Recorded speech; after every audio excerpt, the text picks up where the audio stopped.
The college basketball experience bracketology episode on the Sports Gambling Podcast Network is presented by WynnBET. WynnBET is now live in Arizona, Colorado, Indiana, Louisiana, Michigan, New Jersey, New York, Tennessee, and Virginia. From boosted same-game parlays to live in-game odds, WynnBET is what you need to win. Sign up today. Bet $100, get $100 free bet at sportsgamblingpodcast.com/wynnbet. That's sportsgamblingpodcast.com/WYNNBET. State restrictions apply. We're also brought to you by SGPN's Big Game Bingo. Yes, what are you doing, folks? Hop in a $57 SGPN gift card for every time you hit bingo. That's a deal of a century right there. We're also brought to you by SGPN's 57 Bets Challenge. No, I'm not talking about a Chevy 57 or a 57 Chevy. I'm talking about $570 in cash and a $570 gift card to the winner of the props contest. Get all of our contest info exclusively on the SGPN app, which you can download for free in the App Store and Google Play Store. And remember, folks, if you're going to be out in Arizona for the big game, and I'm not saying this is the Arizona or Arizona State game. I'm talking about the Super Bowl. Make sure to check out our live show at the Ainsworth Thursday at 11 a.m. Register today at sportsgamblingpodcast.com/big game. Once again, that is sportsgamblingpodcast.com/big game. And remember to let it ride. Hey, what's up, you degenerate gamblers? This is Bill Burr, and you're listening to SGPN. Let it ride, baby.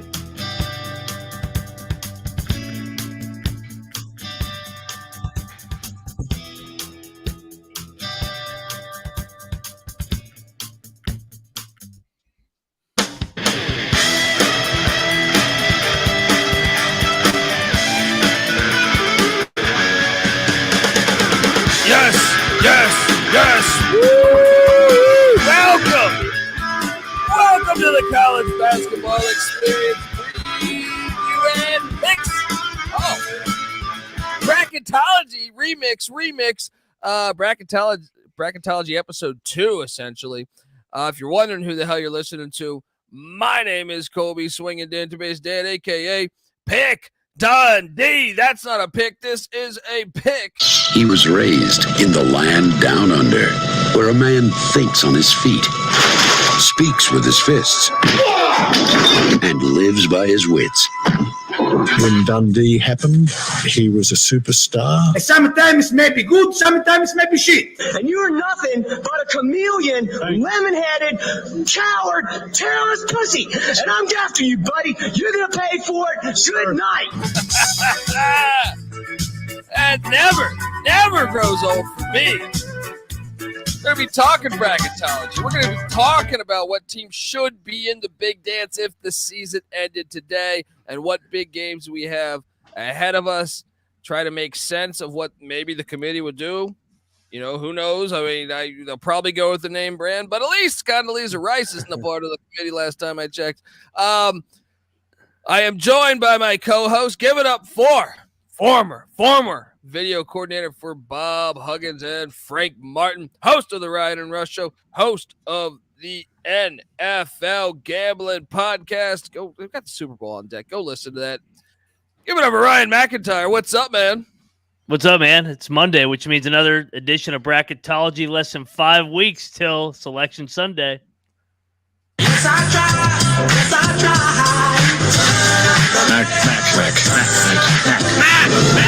Mac. Return of the Mac in effect. And we also have third man in the booth. And I'm just going to play this clip because this is when I picture this guy and what he does behind the scenes with the college basketball experience and really all the college experiences and the Sports Gambling Podcast. This is the type of guy he is. He's the kind of guy that would drink a gallon of gasoline so he could piss in your campfire. You could drop this guy off at the Arctic Circle wearing a pair of bikini underwear without his toothbrush, and tomorrow afternoon he's going to show up at your poolside with $1 million smile and a fistful of pesos. Give it up for Noah Bieniek. How you doing, brother?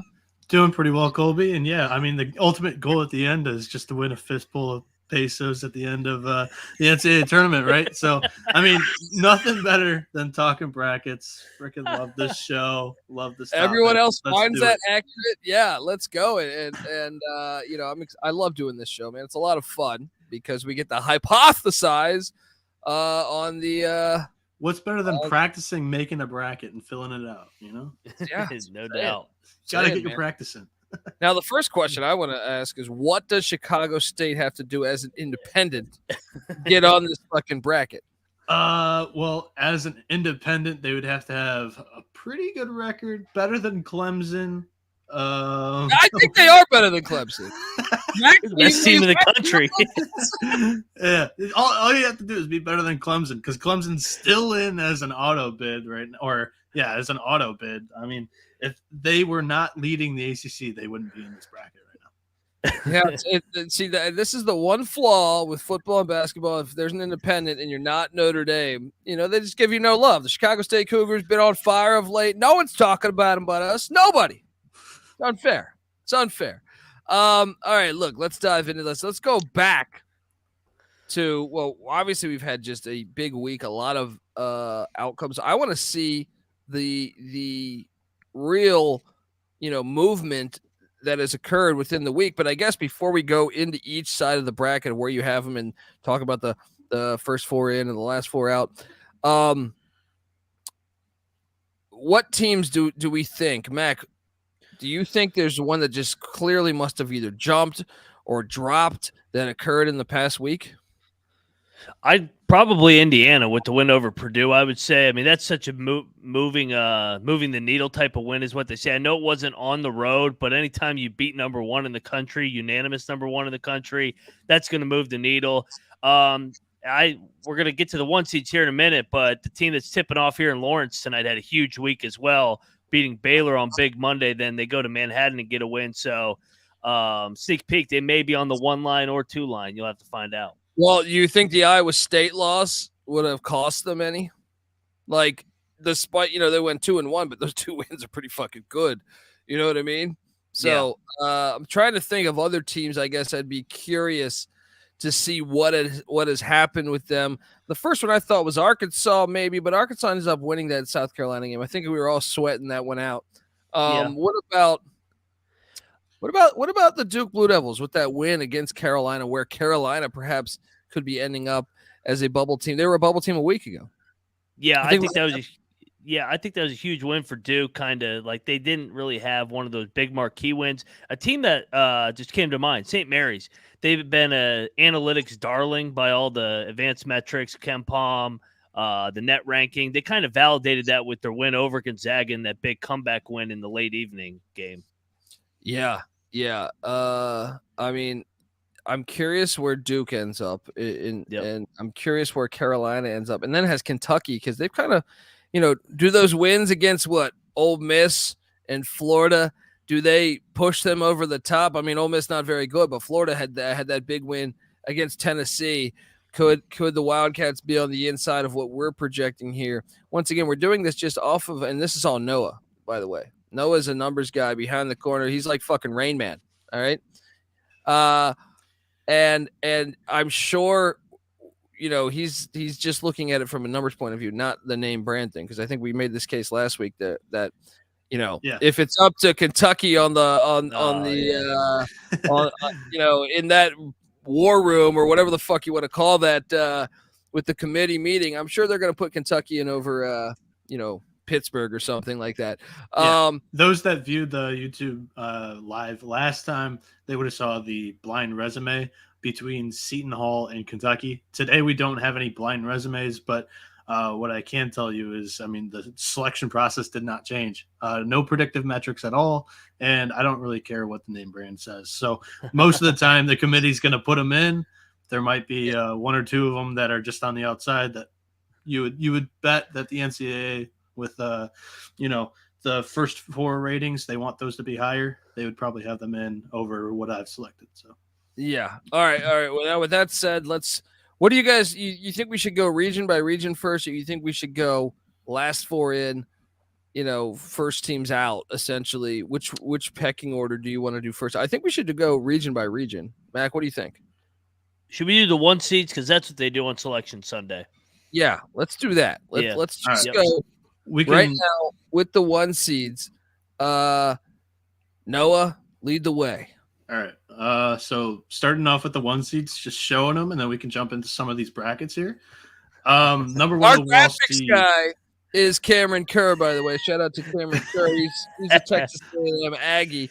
As you can imagine, when you see the horns down, he's doing great work. And he's doing great work for us because we encourage that on the college experience. Oh, for sure. Shout out to Cameron. I more than approve this. Shout out to Cameron too, because he was traveling all day and made these like pretty last minute. So I didn't really go through them too well. If there's a typo or accidentally a logo's flipped upside down, that's your guy. Yeah. You can tweet him at Cameron Kerr. All right. Great work in my opinion. Great work in my opinion. When he got employed by SGPN, I wasn't there, but I'm assuming this came up in the interview because this is the type of work we like. All right, so we got Purdue. So Purdue's still a top seed. Yeah, Purdue's still number 1 overall. They've got the best record in the country, and that loss went down as a quad 1 at Indiana. Indiana, you guys were talking about it. A really good win there against the number 1 overall team in the country. That put them as the top 5 seed. They're 1 team outside of the national seeds for me. So, I mean, that's still a pretty good loss for Purdue. 9-2 in quad 1 and quad 2. You cannot argue with that. Then you go with the number 2 seed in Kansas. They have the next highest amount of quality wins there, still with 9, but they've got 5 losses also playing in the Big 12 where they just beat each other up, and that strength of schedule is first in the country. So wait, they improved despite losing a game. They improved despite losing a game. I always find that interesting when that happens. And I get it. The Big 12 is such a gauntlet. Yeah. They went 2-1. Okay, continue. So in saying that, number 3, we have Texas, which went on the road and beat Kansas State. That was the Wildcats' first home loss of the season. That has to be rated up there. They're 8-4 in quad 1 and quad 2, strength of schedule 11th. For me, I rounded out with Alabama. Now, for me, this was a pretty easy decision, all 4 of these top seeds. Now, some may say, where is Arizona? Arizona was the 3rd overall seed last week. The loss at home to Washington throughout the week did not age well. It turned into a quad 3 loss. So, for me, when I'm sorting out 1 seeds, I look for what's the best overall resume. And when you're talking about overall, these teams don't have a bad loss. So Purdue, Kansas, Texas, Alabama for me. Yeah, okay, makes sense. I mean, Bama's the only one that I think people could really argue. But hold on, what do you think about Rob's comment here? I think we see these number 1 seeds switch up drastically over the duration of the next month. I can tell you, I definitely think Texas and Bama. I would throw Kansas in there too. The only one that I think is safe and probably 1 seed throughout is Purdue because there's not much they are a clear step above in the Big Ten. Not saying that, Big Ten is as high as it has been in years past, but I don't see anybody really challenging the Purdue to give them 2 or 3 more losses to really knock them down off the 1 line. I am trying to quickly pull up the Boilermakers schedule because I'm curious if they have any potential landmines there where they could fall. Their worst loss coming up would be at home to Ohio State. In Bloomington, that is. I'm sorry, in West Lafayette. Yeah. Yes. So, yeah, I see home versus Iowa. What about Northwestern? What did the Wildcats get them? They could. I mean, when you guys were talking in the beginning, the Wildcats probably saw the biggest, one of the bigger drops this week. They had a bad loss against Michigan, and then it really wasn't that impressive of a win against Wisconsin, who's also on the bubble. But Northwestern has season swept Wisconsin now. So both teams being somewhat on the bubble, that's going to help them down the road. Yep. So the remaining away games, because let's be honest, Purdue's probably going to win every home game. At Northwestern, at Maryland, and at Wisconsin. Those are the only away games. Now, they do host Indiana one more time and Illinois. They're capable of losing those games, and Iowa even. But I think you're right. I think they're shooing for a one seed. I don't think there's enough meat on that to essentially get them off the one seed. So we're going to see the Canadian Yao Ming as a one seed. Mac, you agree? Completely agree. They have by far the best resume. I know that they're coming off a loss, and I'm glad you kept them number one because I think we see it so much where people overreact to one loss. I mean, this is college basketball. You're playing a 31-game gauntlet. They're 22-2. They got 9 quad one wins. Hey, Noah, could Houston work themselves into a one seed if they won out? Yes, if they win out and Kansas, Texas, or Alabama stumbles, maybe even Purdue if they lose 2 to 3 games. Houston has a good overall record. Bama beat them head to head, though. Yes, they are 12-1 against quad 1 and quad 2. That only loss being to Alabama. The thing that kept them off this board is again they just have a bad loss. All 4 of these teams that are at one seeds are, they've played solid all year round. They haven't had a true bad game that's got a black eye on that resume. Alabama, Oklahoma might age bad depending on how many games Oklahoma drops here down the stretch. But at Oklahoma, that really helps them. So you're saying Alabama might age like Mickey Rourke? Potential. Sure. Potential. Look, Kansas's road games remaining.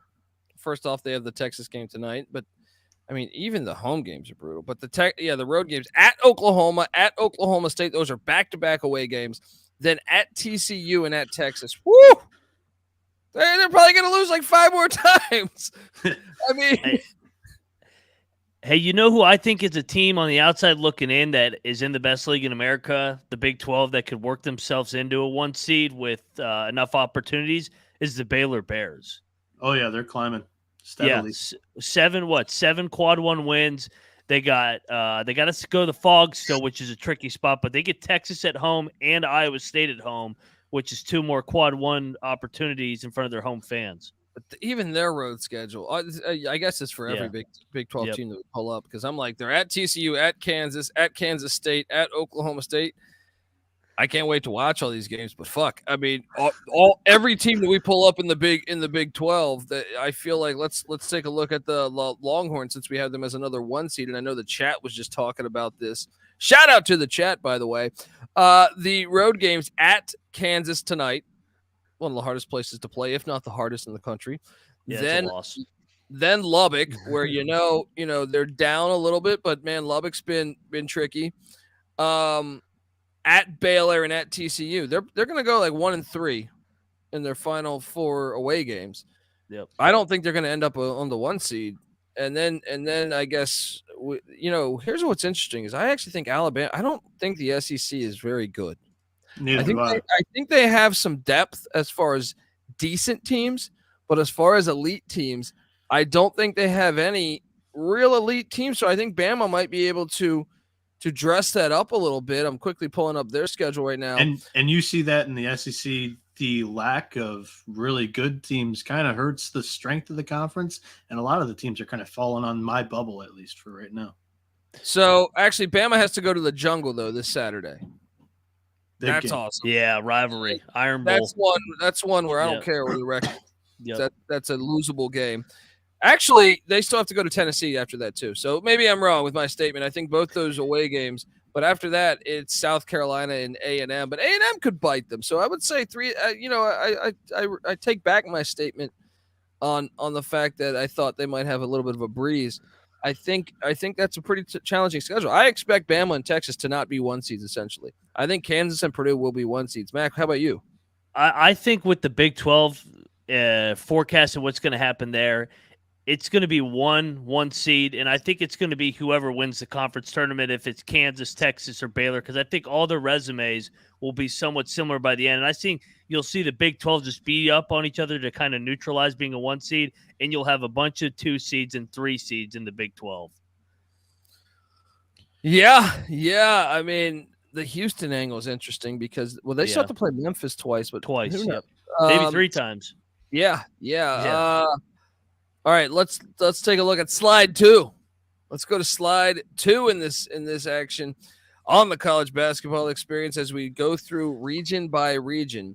So the top, what is the big differences from a week ago here? I would imagine did Duke climb up some with that win? Yeah, Duke climbed up from a 7 seed to a 5. Shout out to the Nightmare. It's a golf course in my area. That is exactly what picking the teams 5 through 8 was. Just like trying to make a selection between the 20th ranked versus the 32nd ranked team was an absolute like shit fest. Well, there's this year, no offense to Mac, because I think it's the year that he made a run in the tournament. It feels like one of the weaker tournament fields since like 2017, where we saw a team make their first four, and it also a team which that team was also mid-major, and then a 7 seed make the Final Four as well. So a mid-major Final Four, a 7 seed Final Four. I feel like that could easily happen this year, just with the log jam in the middle of the pack. I was there. Go Gamecocks. Oh. Frank Martin, baby. Final Four, baby. They're not making the field this year. I can guarantee you that. I would. Yeah, I feel you feel pretty good about that one. Okay, the one that jumps out to me is Arizona State is in the NCAA tournament. Yep, it's the team that just lost to Oregon the other night, and I think a lot of people think maybe they shouldn't be in the tournament. What's your logic on the Sun Devils getting into? Obviously, you have them as one of the play-in games. Yeah. Talk to me about Arizona State. Yeah, so Arizona State, one of the last 4 in. We have a graphic for that at the end of the show when we'll talk more about the bubble and talk about teams that were left off. 16-8 on the year, and the record on the field, they have 2 wins against teams in the field. They have 1 win against the national seed. And for me, their strength of schedule is 57th.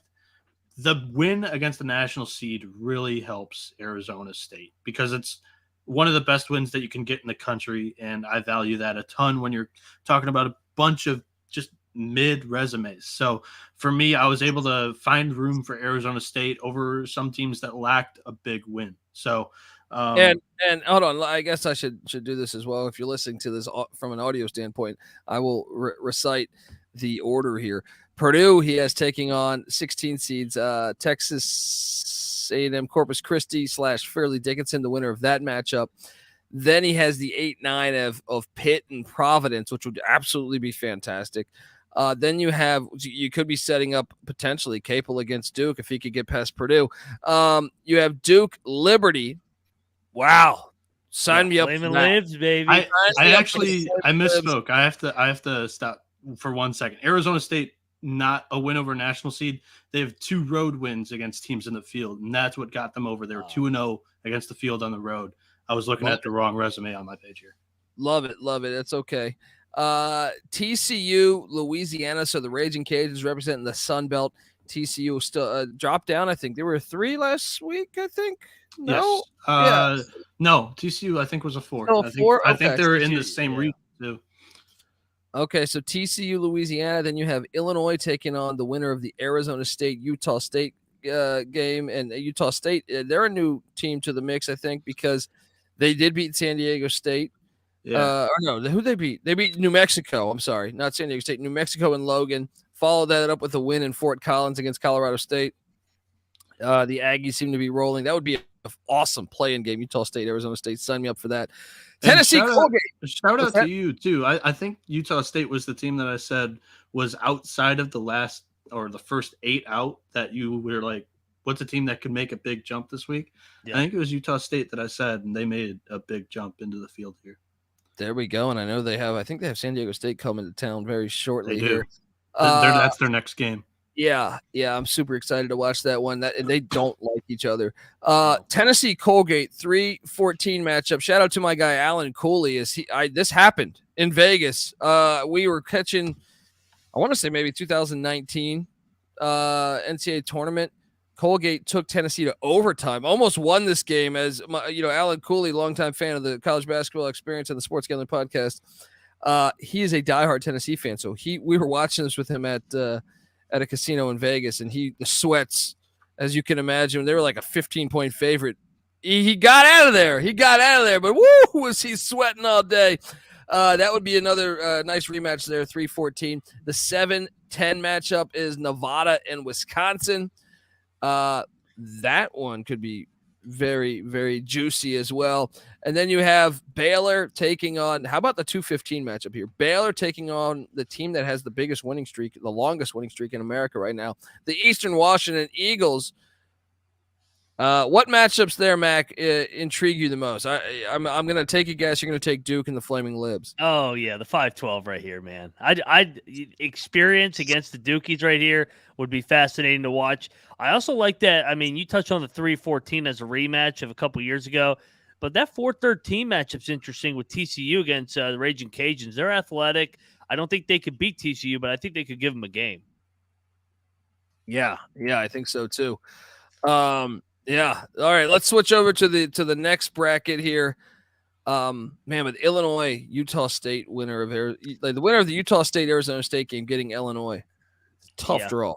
It's a tough draw right there. Last week you guys did picks and advanced teams forward. Do you want to do that again this week or no? Yeah, we could do that. Do that. Pitt, Providence. I'm going Providence. What are you doing here, Matt? That's my favorite game of the region, by the way. Yeah, that's a fascinating game. That seems like such a game where Ed Cooley grinds it out to advance to the round of 32. You know what would be super interesting to me is Purdue Providence too. I think that's a dangerous game for the boys. The size. Yep.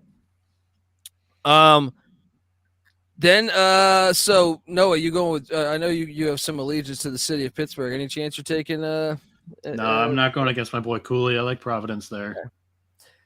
Duke Liberty. I'm very curious. Just do we all feel confident in Duke winning this game? No, I don't either. Yeah, no, I don't at all. Yeah, I think that's a dangerous matchup there for the Blue Devils. I mean, I'll take Duke, but yeah. I don't feel great about that one. And then TCU, Louisiana. I'll take TCU to get that one done. And then I would take TCU to beat Duke.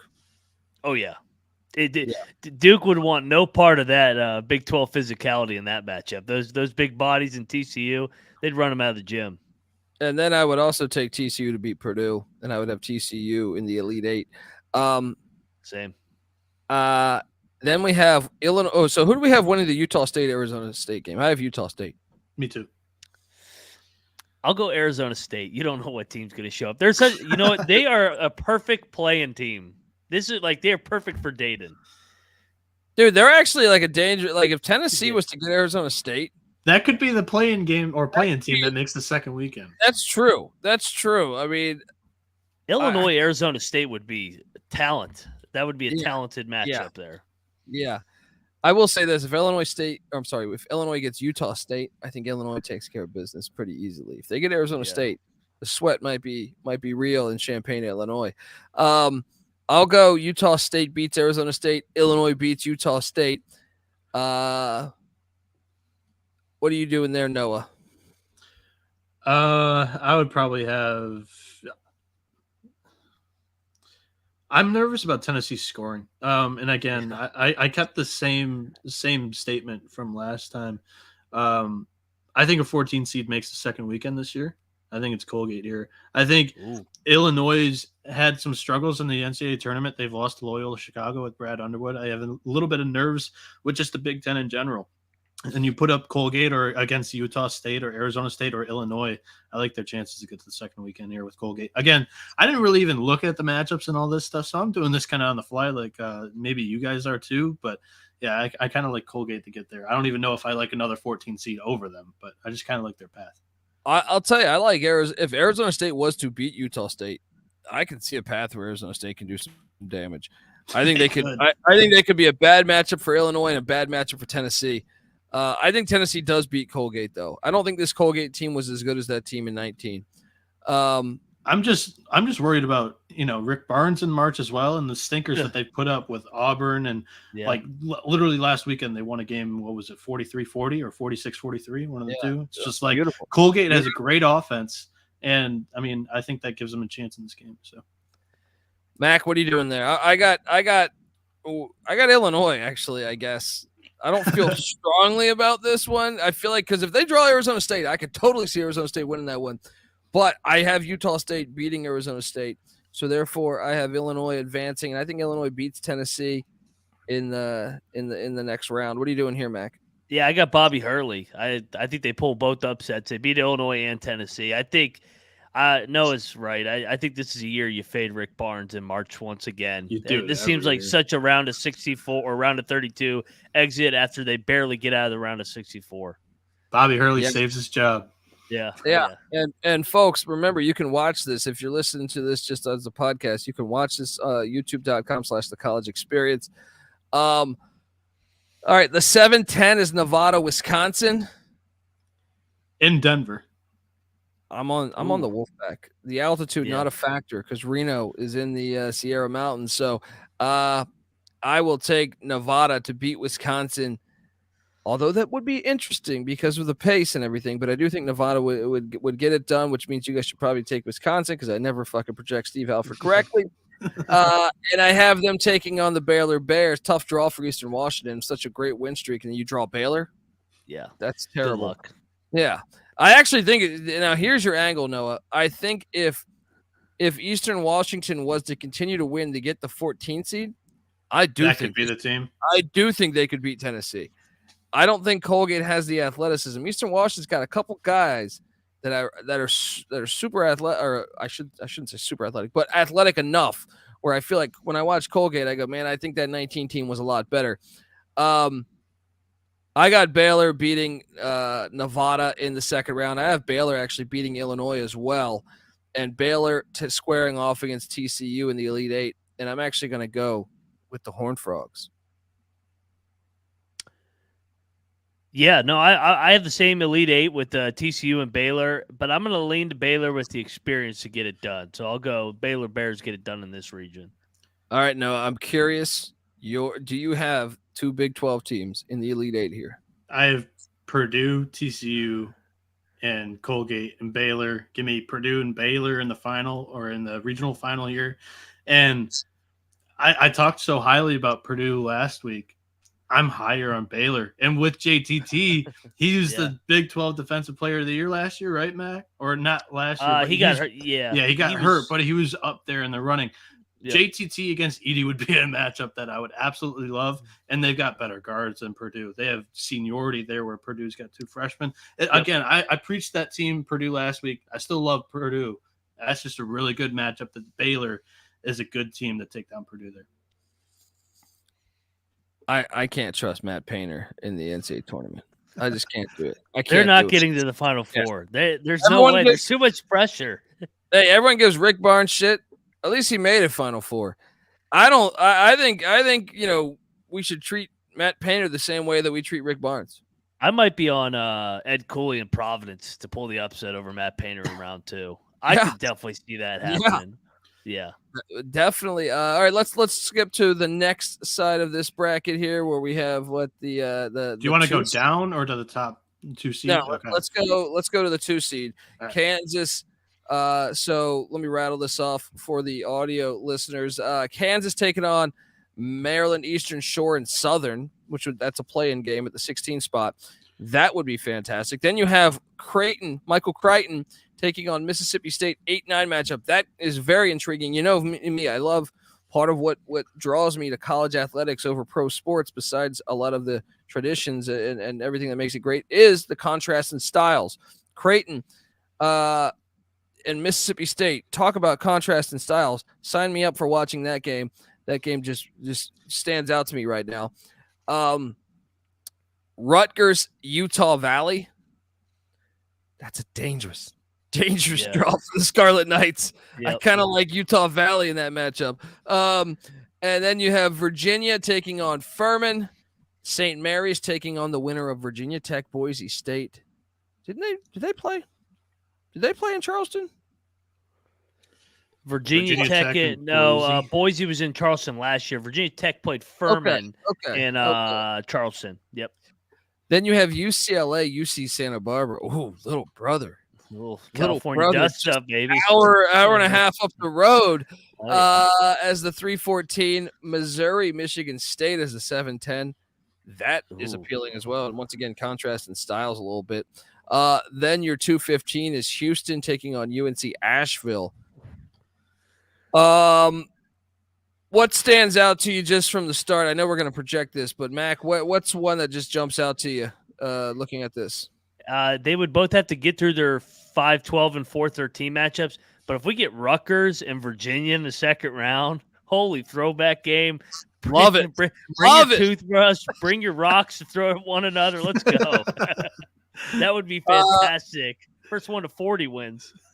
I'll be honest. I honestly think that's Rutgers, Utah Valley, too. First one to 40 and 45. It could be, yeah. I mean, I wouldn't be that surprised if we saw a 12 versus 13. Yeah. All I'm saying is Sacramento, California. I mean, I would have no interest going if you want to see points scored because you have Rutgers playing in Sacramento. You have Virginia. You have Utah Valley. Furman's a good offensive team. Then you got St. Mary's and Virginia Tech and Boise State with UCLA. St. Mary's would have that crowd, man. That's not a far trip for Moraga. That is not a far trip. That would be very interesting to see, man, as St. Mary's continues to be. Randy Bennett is one of the most underrated coaches in America, year in, year out. Missouri, Michigan State catches my eye. Because, I mean, this is one where I feel like Michigan State would beat them. But Missouri, every time I've doubted them this year, Dennis Gates has made me look like a fool. I think that would be a super intriguing matchup. All right, let's pick this thing. I would have Southern beating Maryland. No, I wouldn't. Southern's kind of fading a little bit here. I would have Maryland Eastern Shore beating Southern. Oh, man. Kansas Creighton, we saw this last year. I have Creighton beating Mississippi State. Creighton almost had them beat. Remember, Kalkbrenner got injured, I think, in that game, if memory serves me correct. Well, they had guys out with COVID tracing too, right? Yeah. I think Creighton would get him. They have the size over Kansas because Kansas is pretty small in the front court. I think it's a horrible. If Kansas, you do not want to draw this. They're already familiar with you, and they almost beat you without Kalkbrenner last year. Yeah, that would be. And they added Baylor Shireman. Yes, that's true. Talk about being able to stretch the defense. Yeah, I think I'll ride with you. I think I'll take Creighton to beat Kansas in the second round there. Well, all right, I'm gonna go ahead and say we're not gonna see Rutgers, Virginia. One of those teams. I think Utah Valley and Furman are too good. One of those teams will bite them. One of those teams will bite them. Give me Valley. Give me Valley as the team that bites Rutgers. Give me Utah Valley against Virginia in the second round. Noah? I would prefer Furman over Virginia and then advance Rutgers, but that's just on mine. Okay. Mac? I think both would be trendy, so I think Virginia and Rutgers both barely get it done by one possession. Barely. So then I would have Virginia beating Utah Valley. I would have Virginia and Creighton in the Sweet 16 there. Ooh, give me I do think Virginia could give some problems defensively to Creighton.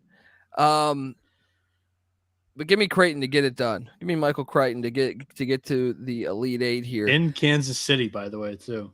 Oh, man, fantastic. And then you have Virginia Tech, Boise. I'm actually going to take Boise State to win that.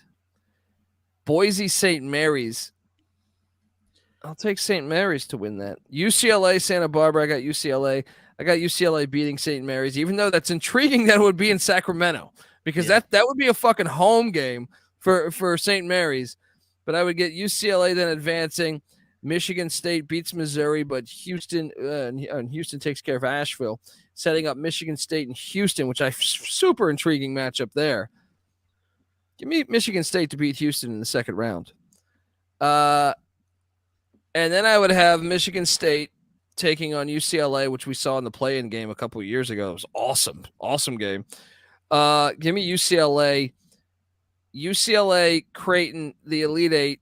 Winner goes to the Final Four. Give me UCLA in the Final Four. Mac, what are you doing? You know, it's ironic is UCLA and St. Mary's got together in the round of 32 last year, and UCLA beat them by 15, so there would be a rematch.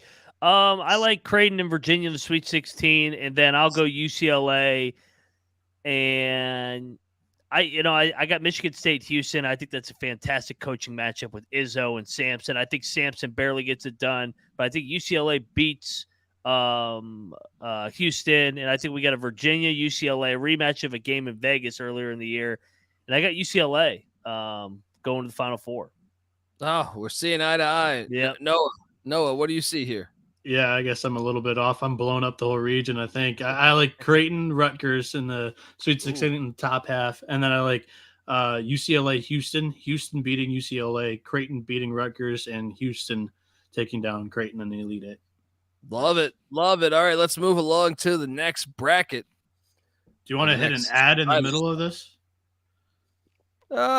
Sure. We could always do that. And look at Noah reminding us to get paid. Company man.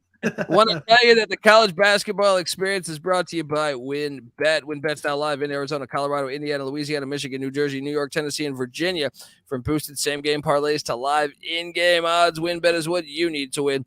Sign up today. Bet $100. Get a $100 free bet at sportsgamblingpodcast.com/winbet. That's sportsgamblingpodcast.com/WINNBET.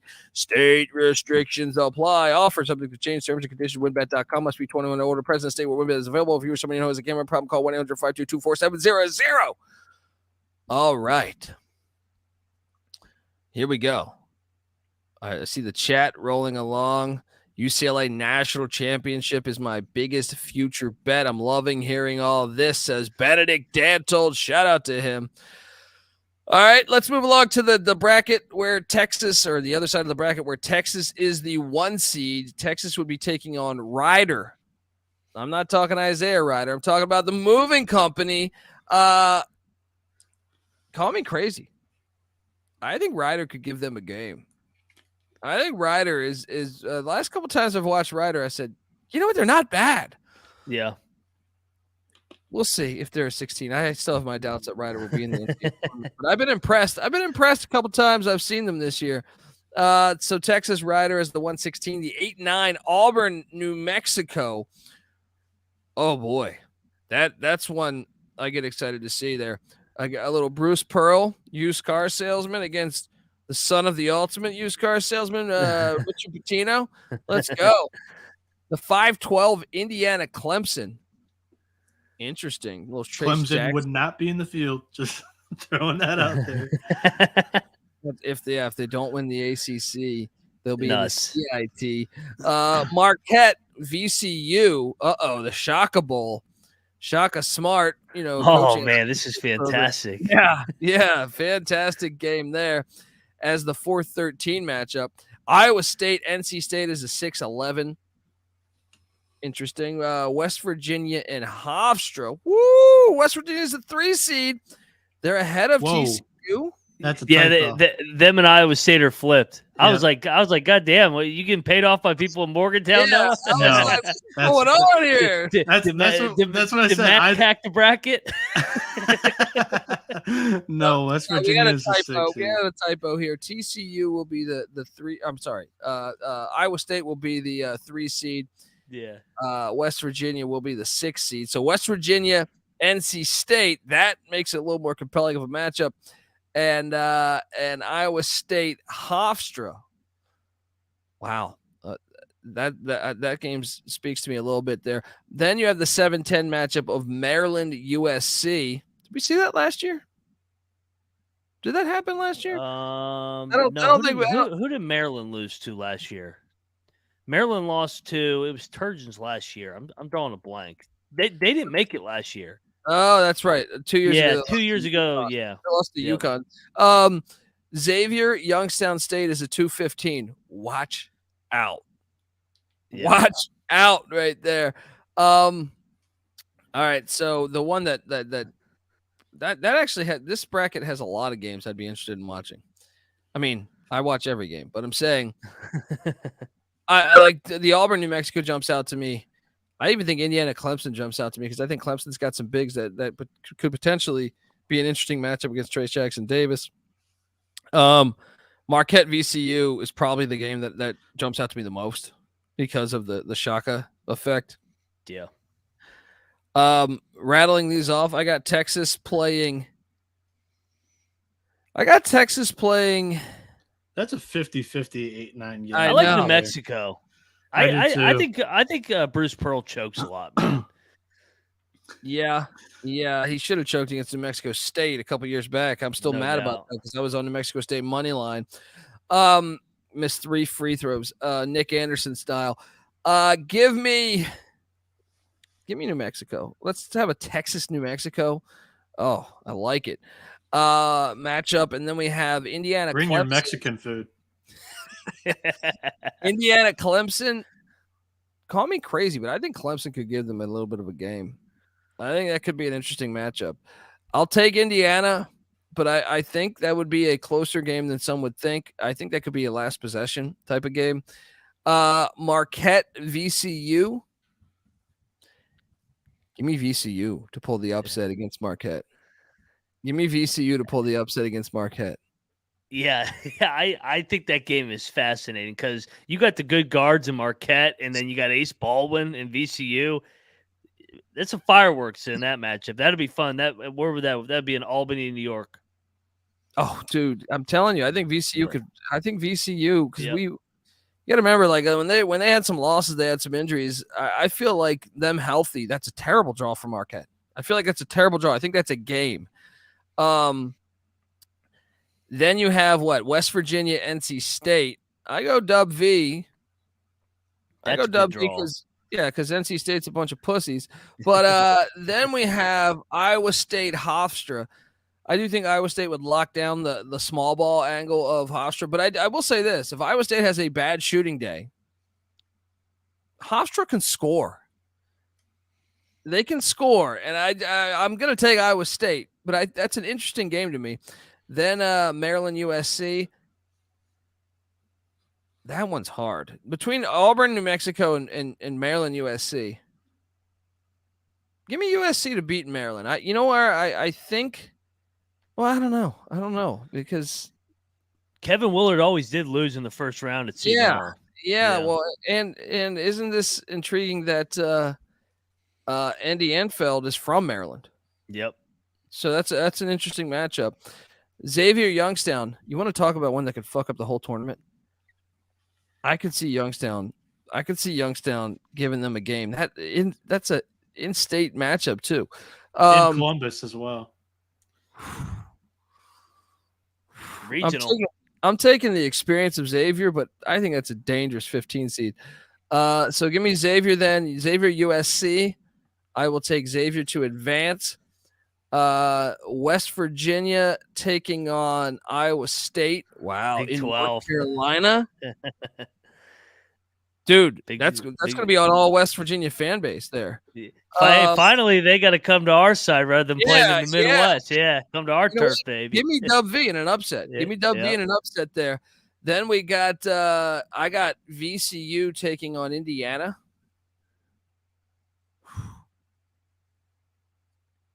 I would go. I got no fucking idea. This would be. Give me VCU to win. I think VCU can present challenges that, I think VCU could give them some defensive problems. New Mexico, Texas. I'll take Texas. So then you have Texas VCU. I'll move along Texas.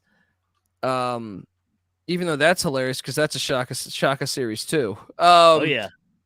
Then you have West Virginia taking on Xavier. Oh, Bob Huggins against Xavier again. This would be beautiful. This would be absolutely beautiful. This would be absolutely beautiful. Give me Xavier in Texas to advance. I'm going chalk. On this side of it. But give me Xavier beating Texas in the Elite Eight. Mac? I actually have chalk, believe it or not. I think Iowa State, you'll see, I'm really high on this team. So I think they do get, my logic of taking the Mountaineers in round of 32 is teams that aren't used to playing against them on one-day prep. Well, unfortunately, Iowa State's in the Big 12 with West Virginia, so you throw that angle out the window. So I got Iowa State and Xavier in the bottom half. In the top half, I got Marquette and Texas. So you got the Shaka revenge angle in the Sweet 16. So this is like the Shaka region here. Yes. And I got Shaka upsetting Texas in the Sweet 16 in Vegas, and I got Iowa State over Xavier. Iowa State, Marquette in the Elite Eight in Vegas, and I got the Cyclones going to the Final Four. I love all the coaching tie-ins there. It's great. You got Hugs and Xavier. You got even so many the different USC angles. angle with Enfield back against Maryland, where he went to John Hopkins, and yeah, that seems like a lot of fun. Noah, what do you have out of this bracket? Yeah, and I mean, like a lot of them are the matchups. Again, I mentioned this last week. You have to follow like a few specific rules. And VCU as the top 13 goes in against one of the weaker 14s in Marquette. That's just the way they fit, and it's regionally relevant as well.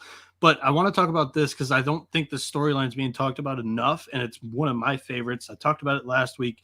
It's the site specifically with Des Moines. There's 2 of them, and there's a boatload of Big 12 teams at the top, and they're all jam-packed in the 1, 2, and 3 seeds. It really pissed me off that I had to put West Virginia and Iowa State as a 3 and the 6 in the first round because that really shouldn't happen. And I wasn't going to move down our boy West Virginia to a 7 seed just so it could fit the bracket. So that was something that was there that I wanted to explain. But give me Texas, Indiana. I think Indiana beats Marquette in the round of 32. And then give me NC State to beat West Virginia, Iowa State to beat NC State.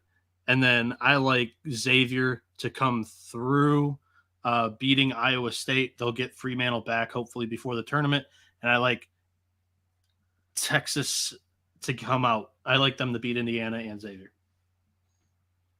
This is a great region. I love it. A lot of storylines. I'd be very happy with that region. Let's move along to the final. Alabama is the 1 seed here. Alabama taking on Morehead State, 1-16 matchup.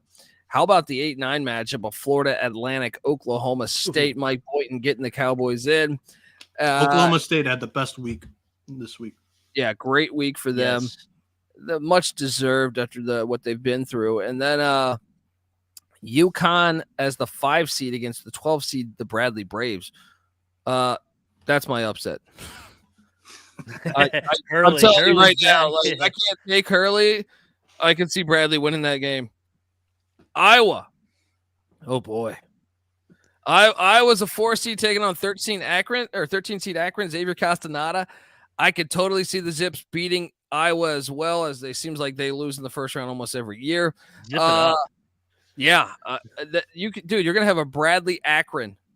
I think you could see a Bradley Akron matchup there. The 6-11 is Miami. The Hurricanes taking on Oral Roberts. Woo! Nigel Pack, Isaiah Wong against Max Asmus. The guard play would be amazing. Yeah. Oral Roberts is ranked ahead of Clemson right now. That's what puts them at the 11 seed.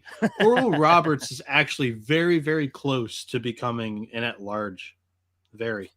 Ooh. Oh, let's go.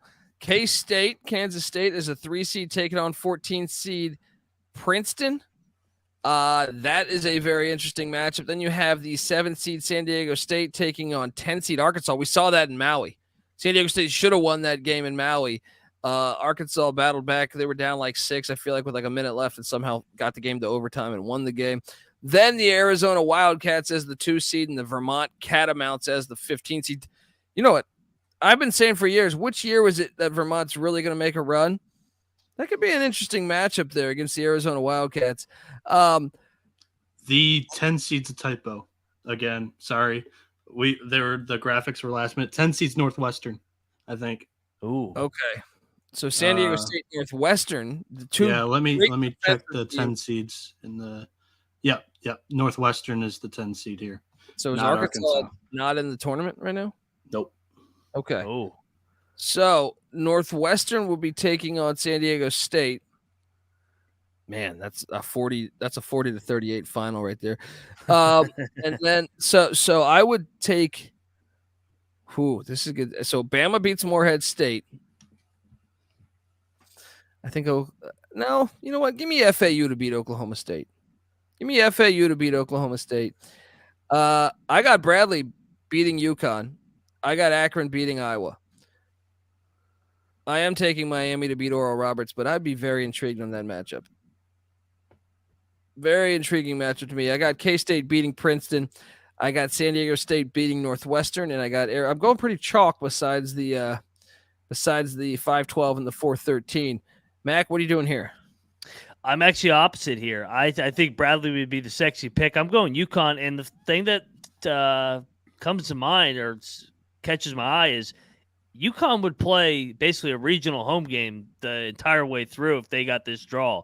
Now, if Hurley can't get this one done, I mean, I don't know if he'll ever get it done. So, Bama, OK State. I got UConn and Alabama in the Sweet 16. I do think Akron beats Iowa. UConn too much for Akron.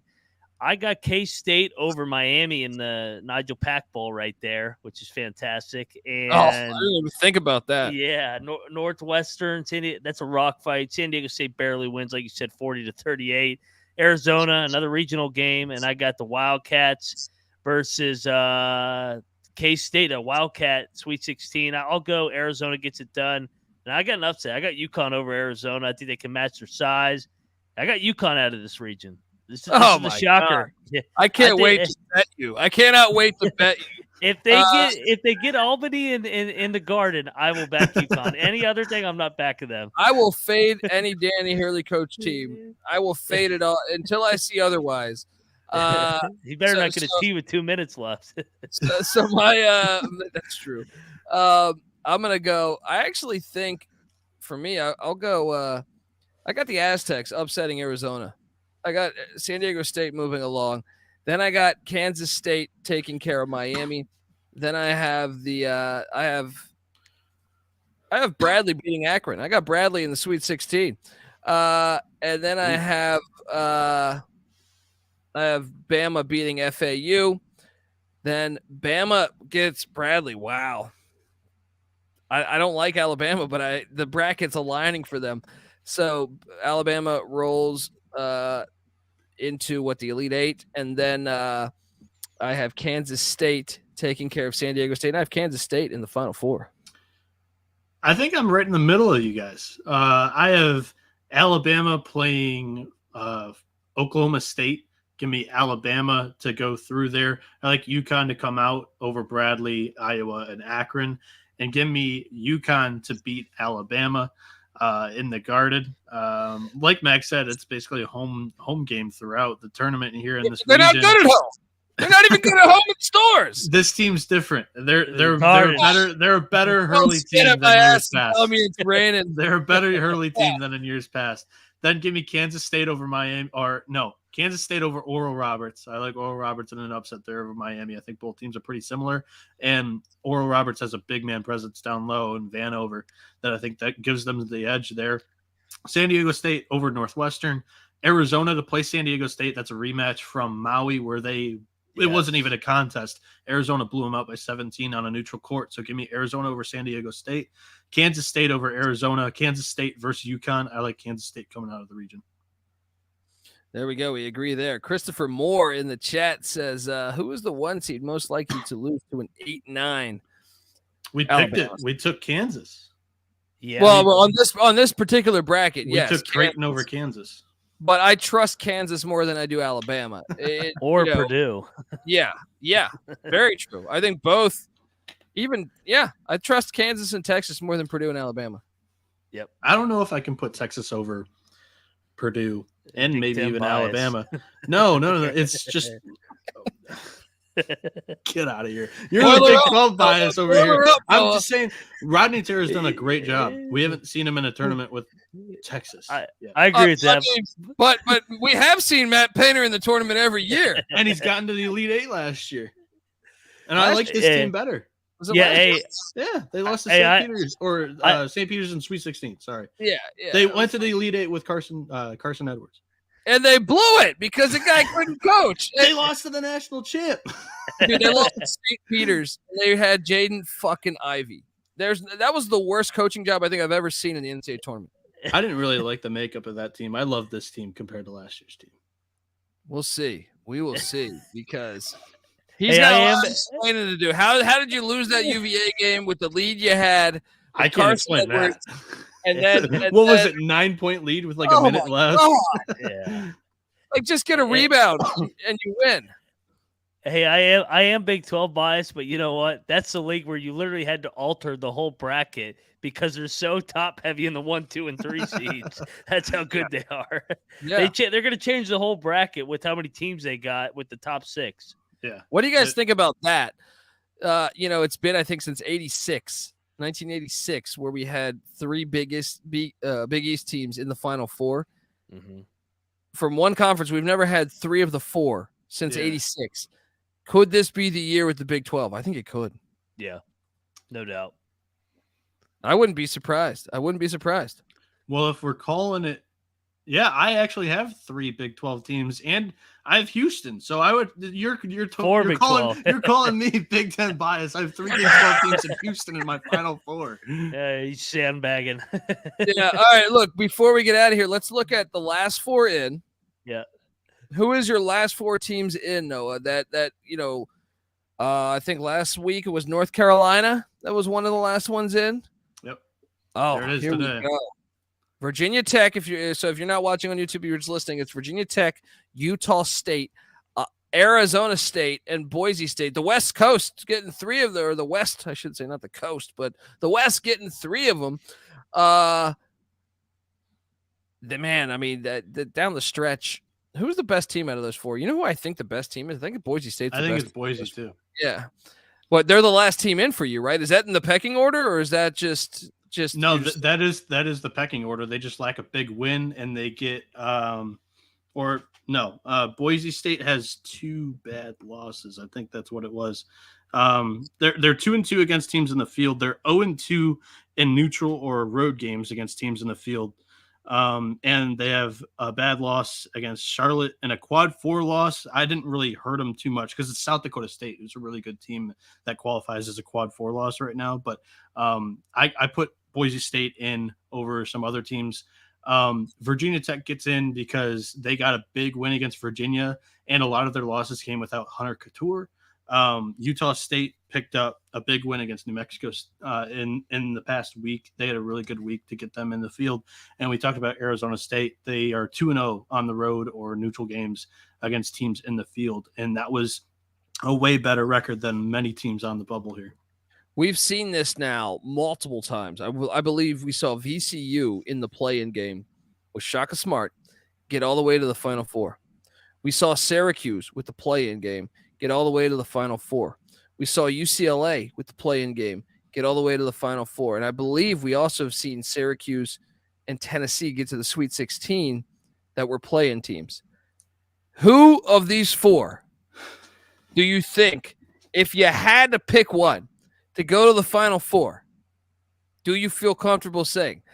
I mean, if we have to pick one, I actually think it's Arizona State. It's got to be. Yeah. They got the most talent. You don't know what team's going to show up. I would say none of them get there, but I would say Virginia Tech has the best shot. I like their roster. Yeah. I mean, it all matters matchups. That's the hardest part about this. I mean, we can go pull up one of the first 4s and go back over that if you want to. Sure. Let's take a look at it. All right.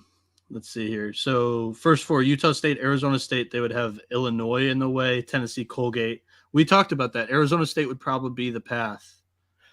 And right? I think they could be like they're talented enough that I actually think they could give Baylor, Tennessee, and Illinois those problems. Yeah.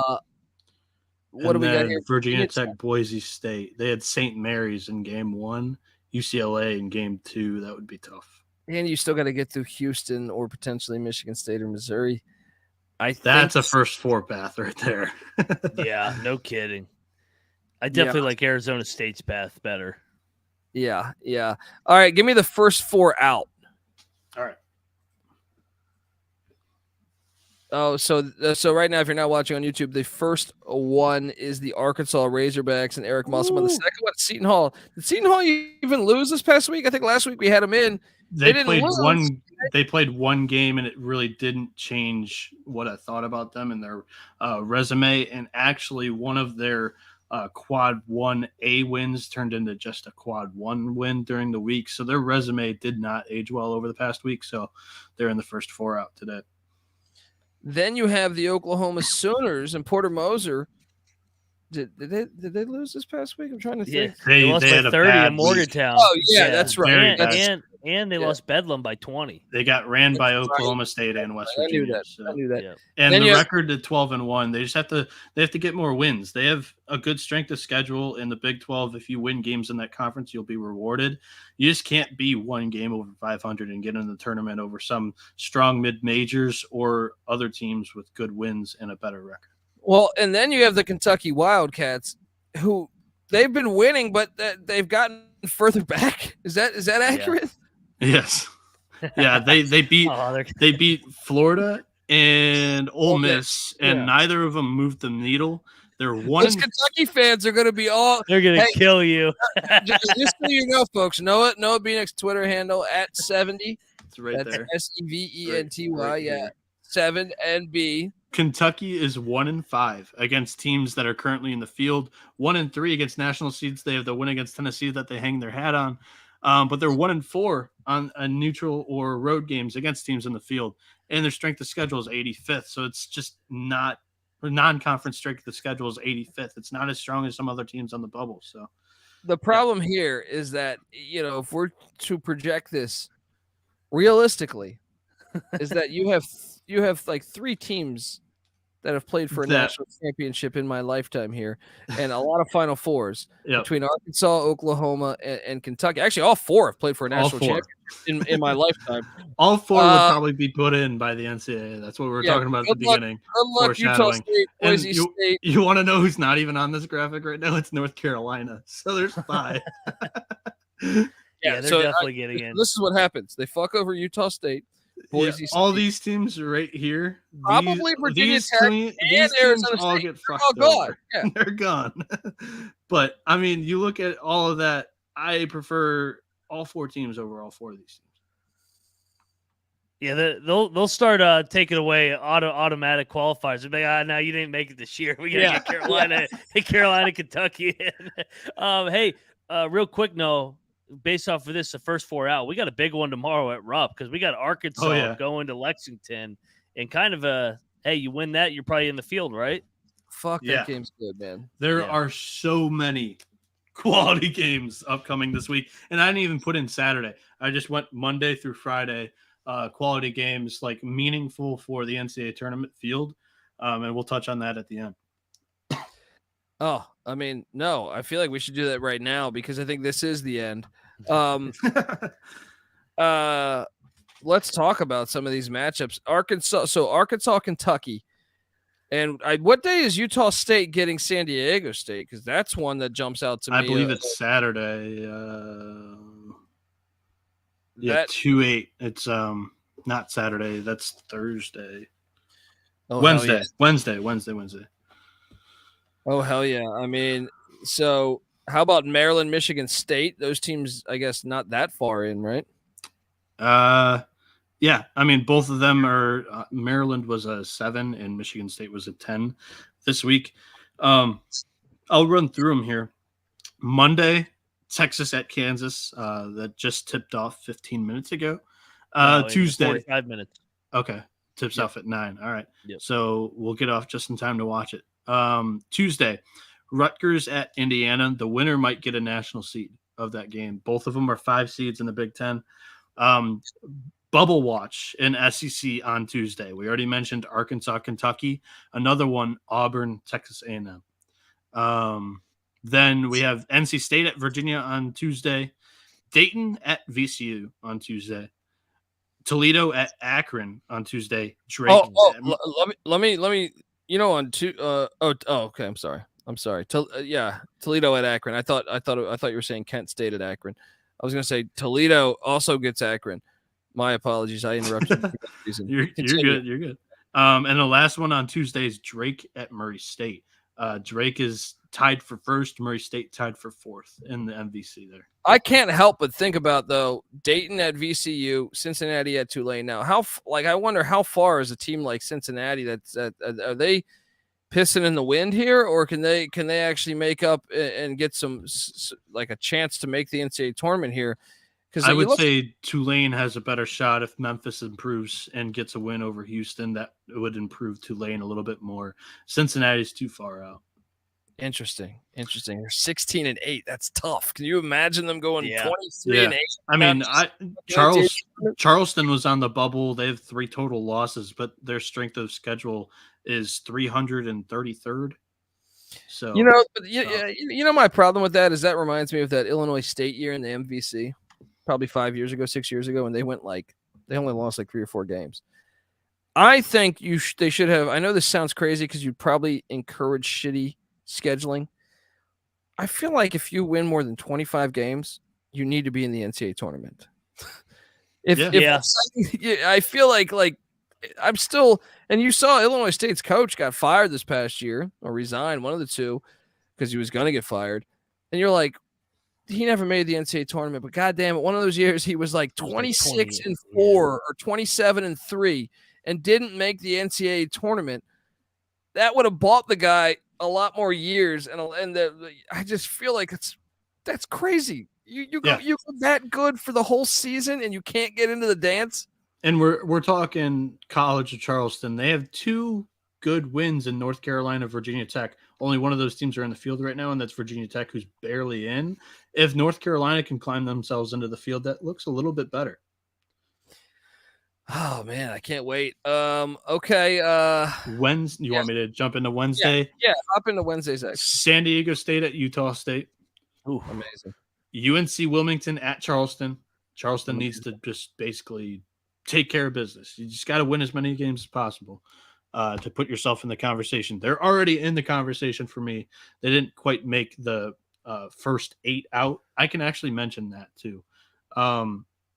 After this graphic that's shown on the screen, the next 4 out were Memphis, Oregon, North Carolina, and Texas A&M. So back to the important games. UNC at Wilmington at Charleston, Lehigh at Colgate. That's first place for second place matchup in the Patriot.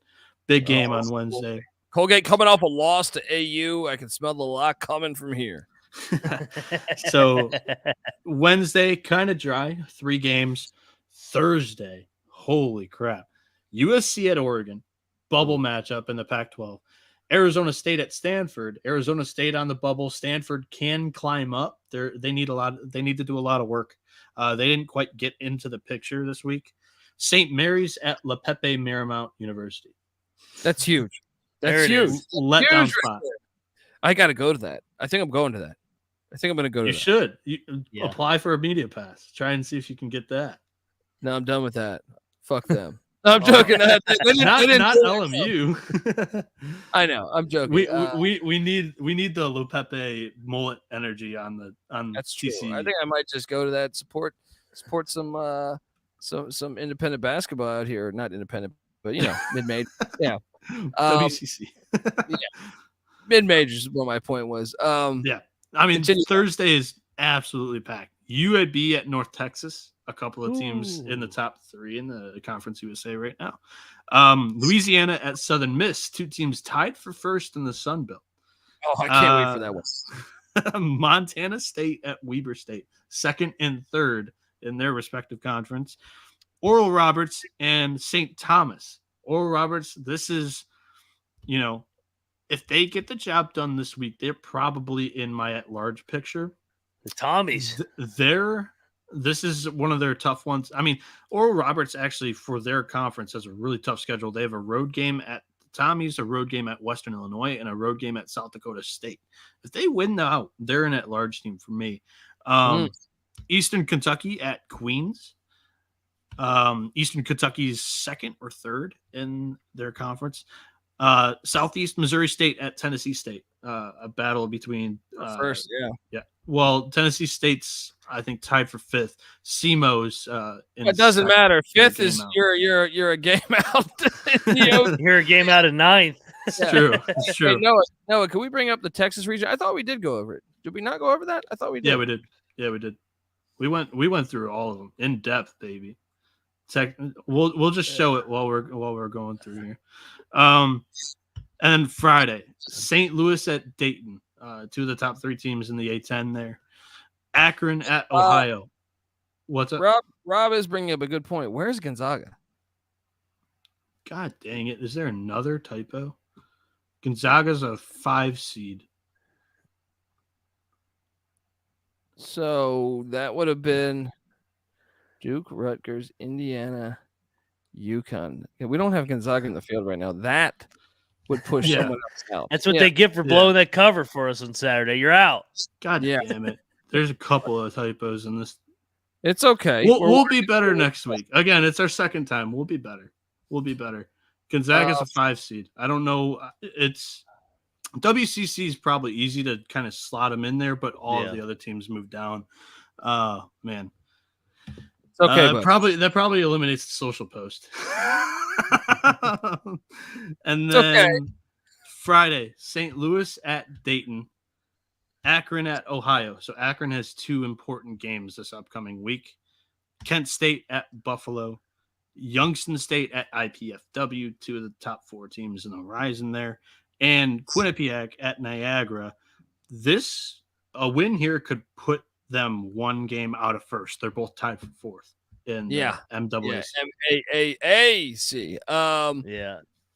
Oh, man, this week is loaded. Folks, subscribe to the College Basketball Experience and give Noah Bieniek a follow. He's doing great work. It's not a big deal that we miss Gonzaga. All right, they're private school. They're a mid-major. They deserved it. They're not an auto bid from their conference. They're not in. They're a mid-major. They got rid of their football team after World War II. I'm still mad about that. Fuck you, Gonzaga. All right, subscribe to the College Basketball Experience, folks, and make sure you check out the College Football Experience. Many episodes dropping this week. We just covered the schedule releases for the Big 12 and the ACC. Also talks some coaching stuff. Hop over there, check that out. College Baseball Experience. Noah, what do we got on the horizon? Well, I have a new Dirtbags jersey in the background there. SEC preview we're eyeing this week. We got to fit it into the TC schedule. It's crammed. And then SEC, ACC, and then we'll do a national picture and best bets. I could do an episode right now. Take East Carolina to win the national championship. Boom! It wouldn't be an episode without me playing this, guys. All right.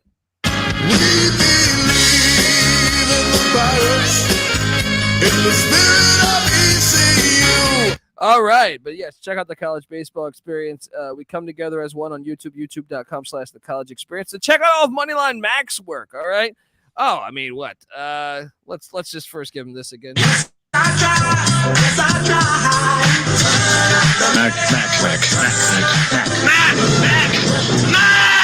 Yes, that means you should check out the Ryan and Rush Show and the NFL Gambling Podcast. So check out all that good stuff. Both great listens. Get the SGPN app in the App Store and Google Play Store. Check out the Sports Gambling Podcast. And as always, come talk college hoops with us in the Discord, sportsgamblingpodcast.com/Discord. Until tomorrow, well, actually, no, not tomorrow. Till later tonight in about an hour and a half. Let it ride. This is the College Basketball Experience. You better start thinking about yours. And we are out of here. One time for the one. Sit back and recline. I've been chilling out on the beach. Couple lemonade. Can't surf, so I stare at the waves. With my lady, a baby straight out the 80s. Rubbing on her butt, she told me, honey, behave. Mischievous grand says it all. If I can get her alone and I can get her to fall for a guy like me, not rich, kind of fly, never shy when it comes to that warm apple pie, no lie. I've been doing the most. I'm from the R, but I love how they do it. The coast is all chill, feel, kick it with folks, crack jokes, smoke, burning the ropes, feet in the sand. Damn, I feel like the man. Give me playing on my jam like only I can. Call me me to breeze. Peace to you in 3. And wipe your feet before you hop in my Jeep. Cause it's on like that. I said it's on like that. You know it's on like that.